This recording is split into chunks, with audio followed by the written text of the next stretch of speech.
जिन्हें इन्होंने जेलों में बंद करके रखा हुआ है, इससे इम्पोर्टेड हुकूमत अपनी नालायकियाँ बता रहा है। वो बता रहा है कि स्टेट को वो चला नहीं सकता है, ना उसमें स्टेट को चलाने की सलाहियत है।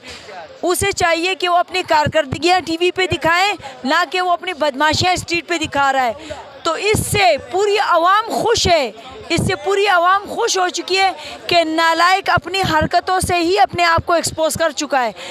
कितने दिन तक ये लोग कितने दिन तक ये उनको बता के रखेंगे, कितने दिन ये जेलों में रखेंगे? आखिरकार ऐवानों में बैठे जो हमारे कॉन्स्टिट्यूशन को संभाल रहे हैं वो इन्हें इंसाफ देंगे, उन तक ये आवाज़ जाएगी। ना भी देंगे तो पूरी दुनिया में इन पर एलिगेशंस लगेंगे और पाकिस्तान को रेड लाइन में शामिल कर दिया जाएगा।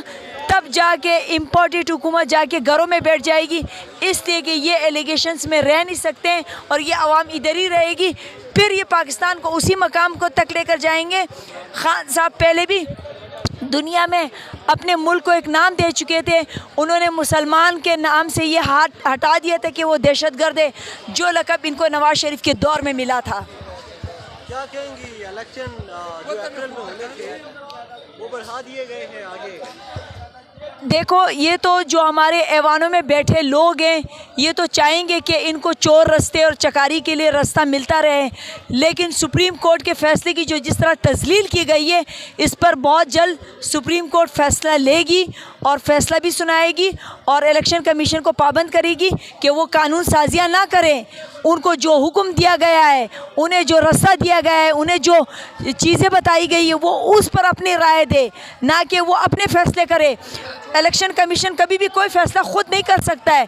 वो बताता है कि मैं इस वक्त अवेलेबल हूँ या नहीं हूँ, लेकिन जब हमारे सुप्रीम कोर्ट ने फ़ैसला कर दिया है कि इलेक्शन होंगे तो इंशाअल्लाह ताला इलेक्शन होंगे और बहुत जल्द इनको बुलाया भी जाएगा कि इन्होंने आकर जिस तरह अदलिया का तजलील की गई है, जिस तरह इन्होंने सुप्रीम कोर्ट के फ़ैसले को रद्द किया है, बहुत जल्द इनको इस चीज़ का भी पता लग जाएगा। इमरान खान साहब कहते हैं आईजी पंजाब और आईजी इस्लामाबाद मुझे मरवाने का मंसूबा बना रहे हैं। ये आपको पता है हर दौर में जब भी कोई मुल्क के लिए उठा है उसे मरवा दिया गया है। जब भी उन्होंने मुल्क के लिए, जब भी उन्होंने नवाज शरीफ की फैमिली के लिए और नवाज ग्रुप को कहा गया कि मुल्क लूट रहे हैं, बेनज़ीर ने खुलकर बोला है। बेनज़ीर ने उस वक्त बोला था कि खुलकर ये मुल्क को लूट रहे हैं, ये मुल्क के लुटेरे हैं। जब ऐवानों में बैठे भुट्टो ने कहा था कि ये बैठा हुआ है जो ज़िया, ये मुल्क को स्टेट को किस तरफ लेकर जा रहा है, ये कौन सा निज़ाम बनाना चाहते हैं मुल्ला निज़ाम का, जिस तरह ये मुल्क को तबाह बर्बाद करना चाह रहा है।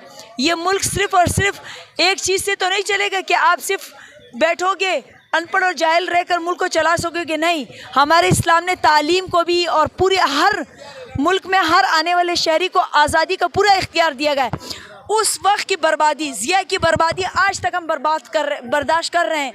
हम वही नवाज शरीफ की बर्बादी आज तक बर्दाश्त कर रहे हैं। जब भी हमेशा बेनज़ीर ने भी यही कहा कि मुल्क को लूट रहा है। खान साहब भी, उस वक्त हमारी कोई गवर्नमेंट नहीं थी, पाकिस्तान तहरीक इंसाफ की कोई वजूद नहीं थी। पाकिस्तान तहरीक इंसाफ भी वही कह रहा है कि ये ऐवानों में बैठ के मुल्क को सिर्फ लूटने वाले, देने वाले नहीं हैं। ये कभी भी देने वाला नहीं बन सकता है। इसके पास देने के लिए कुछ भी नहीं है, इसलिए कि इसके पास जितना कैबिनेट है वो सारा का सारा नालायक है। और इंशाल्लाह पाकिस्तान तहरीक इंसाफ अपना मैंडेट भी लेकर आएगा और ख़ान साहब की हिफाजत के लिए पूरा लाहौर यहाँ पर बैठा है, पूरा KPK यहाँ बैठा है, बलूचिस्तान से लोग आए हैं, कराची से लोग आए हैं, सिंध के इंटीरियर से लोग आए हैं, पूरा यहाँ पर सिंध बैठा हुआ है। इंशाल्लाह ताला ख़ान को हाथ भी नहीं लगाने देंगे। ये भुट्टो का दौर नहीं है, ये बेनज़ीर का दौर नहीं है, ये पाकिस्तान तहरीक इंसाफ का दौर है। और यहाँ पर पूरे लोग यहाँ बैठे में ख़ान साहब की हिफाजत करेंगे। अगर ख़ान साहब को कुछ भी हुआ तो इस स्टेट को ये चीज़ ये लोग बता रहे हैं कि आप ग़ुलाम हो, तो फिर यहाँ बड़ी तबाही होगी। ये पूरा अवान भी सुन लें, ये पूरी यहाँ की रियासत भी सुन लें और ऐवानों में बैठे जो हमारे कॉन्स्टिट्यूशन का तहफ़्फ़ुज़ कर रहे हैं वो लोग भी सुन लें। आज पहला रमज़ान है और आगे कब तक आपको लगता है कि कारकुनान यहाँ बैठे रहेंगे? कारकुनान आपको नज़र आ रहा है महीने से ऊपर हो गया कारकुनान यहाँ बैठे में। कारकुनान यहाँ बैठे रहेंगे, कारकुनान यहाँ पर रहेंगे जब तक इलेक्शन का पूरा ऐलान ना कर दिया जाए और उस पर इम्प्लीमेंट ना हो जाए। हमारी फ़ौज कहती है कि हम जो ना इलेक्शन के लिए आ नहीं सकते, मुझे तो ये हैरत हो रही है, इस स्ट्रीट पर फौज को इस इलेक्शन के लिए लगाया क्यों जाता है? वो हमारे सरहदों के तहफ़्फ़ुज़ के लिए है। हमारी पुलिस किस लिए है? वो किस चीज़ के मरात लेती है? वो किस चीज़ के मरात यहाँ से उठाती है? हमारी एफसी किस लिए बनी है? उसको रेंजर्स का वो दिया गया है। उसको हमारी लेवीज़ किस लिए है? वो इन्हीं के लिए बनी है। क्या उनमें ये सलाहियत नहीं है? फिर इनको क्यों दिया गया है कि ये कानून के मुहाफ़िज़ है? इनको यूनिफॉर्म दिया गया है। यूनिफॉर्म को बहुत बड़ा पावर होता है। सेम कॉन्स्टिट्यूशन और सेम प्रैक्टिस होती है, सेम वो होता है। क्या इलेक्शन में लोग मुल्क जहाद करना चाह रहे हैं? जो ये लोग कहते हैं हम इलेक्शन नहीं करवा सकते हैं, ये पुलिस और लेवीज़ और यहाँ के रेंजर्स भी कर सकती है। इसमें आपकी यूनिफॉर्म की ज़रूरत ही नहीं पड़ती है। इसमें आर्मी की ज़रूरत होनी भी नहीं चाहिए, ना पेश होनी। एक आवाम सिर्फ वोट डालने आता है, वो वहाँ पर जो ना कोई तोप चलाने नहीं आता है कि हमें यहाँ पर जो ना आर्मी की ज़रूरत पड़ रही है। ये ख़त्म कर देना चाहिए। इनको बॉर्डरों पे चले जाना है, इनको बॉर्डरों का तहफ़्फ़ुज़ करना चाहिए और अपनी ट्रेनिंग्स लेनी चाहिए। स्ट्रीट में उनका काम यहाँ नहीं होना चाहिए, स्ट्रीट में उनकी मुदाखलत नहीं होनी चाहिए। यहाँ कॉन्स्टिट्यूशन के मुताबिक सिर्फ़ और सिर्फ पुलिस को वो इख्तियारात होने चाहिए ताकि चोर चकारी बाकी जितनी भी चीज़ें होती हैं, जितनी भी क्राइम होते हैं, उसको ये कंट्रोल कर सके। यहाँ पर मुल्क के अंदर कोई खाना जंगी नहीं हो रही थी कि यहाँ पर जो ना इनको बुलाने की ज़रूरत पड़ रही है। मैं उम्मीद करूंगी ऐवानों में बैठे लोग हमारी पुलिस को उस चीज़ के लिए इस्तेमाल करें जिस की इनकी ज़रूरत है। यहाँ पर इलेक्शन में उन्हीं की ज़रूरत है और हमारी नफरी कोई कम नहीं है। अगर ये किराए के गुंडे यहाँ पर पाकिस्तान तहरीक इंसाफ और यहाँ की आवाम को मारने के लिए ले सकते हैं, तो उस दिन भी किराए के लोग ले लें जो पार्ट टाइम जॉब करके इलेक्शन करवा सके। इलेक्शन मुलतवी कर दिए गए हैं, क्या कहेंगी? इलेक्शन अभी तक मुलतवी नहीं हुए। ऐवानों में बैठे लोग कहते हैं मुलतवी करेंगे और इलेक्शन कमीशन ने ये ठेका उठा रखा है कि वो चाह रहा है कि मैं इलेक्शन नहीं करूँगा। हालांकि कि उसका काम होता है कि वो इलेक्शन कराएगा और बेहतर तरीके से कराएगा, अपने इंतज़ामात को देखेगा, ना कि वो अपने फरमान जारी कर रहा है कि मैं इलेक्शन ही करा। ये उसका काम नहीं है। इलेक्शन कराना सुप्रीम कोर्ट का काम है, तारीख देना सदर मुमलिकत का काम होता है, इलेक्शन कमीशन का नहीं है। इलेक्शन कमीशन अपनी माजूरियाँ पेश करे कि उसके पास किस चीज़ की कमी है और क्या माजूरियाँ हैं जिसको दूर किया जा सके। फवाद चौधरी ने इलेक्शन कमीशन को मुंशी ठीक कहा था, दुरुस्त कहा था, क्या कहेंगे? अगर वो यही हरकतें करता है, अगर वो चाह रहा है कि मैं हुक्मनामे जारी करूँगा, तो फिर वो मुंशी ही हुआ ना। उसके अलावा आप उसको क्या कह सकते हो? उसका काम है कानून पे इम्प्लीमेंट करना और अपनी कारकर्दगी बताना, ना कि हुक्मनामे जारी करना। आप समझती है एस्टेब्लिशमेंट न्यूट्रल है या अभी भी नहीं? देखो, इस्टेब्लिशमेंट का यहाँ पे काम ही नहीं होना चाहिए।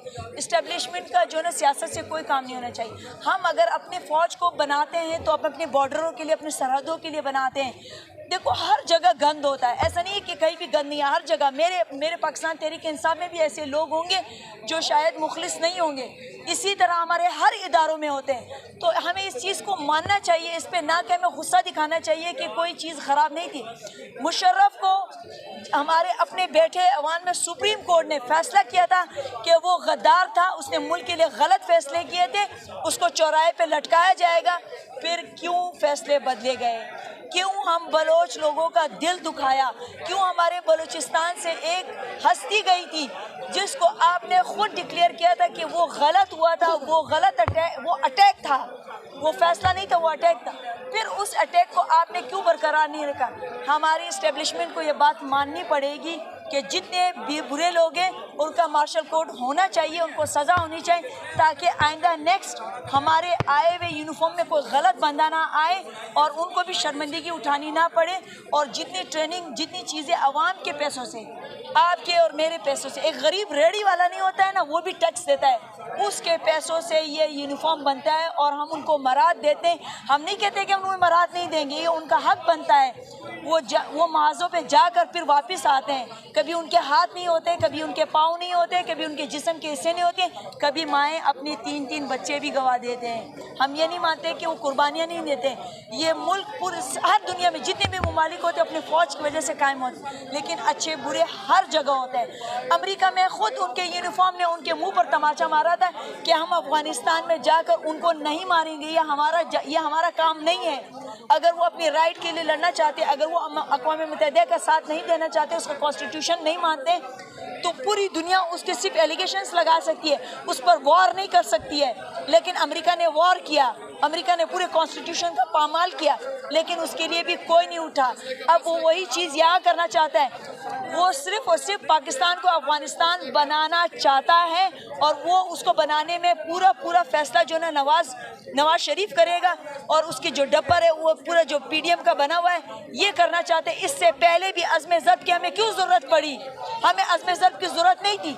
अगर आज हम अपनी सरजमीन अफगानिस्तान को मारने के लिए इस्तेमाल करने के लिए ना देते, हम अपनी ज़मीन उनको इस्तेमाल करने के लिए नहीं देते, उसने जाके रशिया से क्यों नहीं मांगी जगह?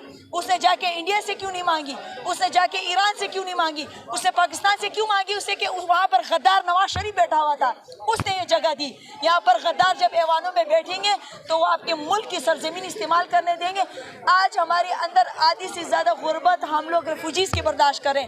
आप अपने इस्लामाबाद को देख लें, आपका इस्लामाबाद रेफ्यूजीज़ से भर चुका है। आम बंदे के लिए होटल में जगह नहीं होती है, वहाँ आप रेंट पे घर नहीं ले सकते हो। ये किसकी वजह से हम बर्दाश्त कर रहे हैं? नवाज शरीफ। हमारा कोई कानून नहीं रहा है, हमारा स्टेट हमारा नहीं रहा है, हमारा निज़ाम 30 सालों में धर्म भरम कर दिया है। और खान साहब इसी चीज़ के लिए उठा है कि मेरे मुल्क में मेरे लोगों की पहचान नहीं रही है, उसके लिए कोई कानून नहीं रहा है। आप खुद सोचें, आपके अदालत में रेफ्यूजीज़ के केसेस हैं, आप अपने अदालत में रेफ्यूजीज केसेस कैसे चला सकते हो?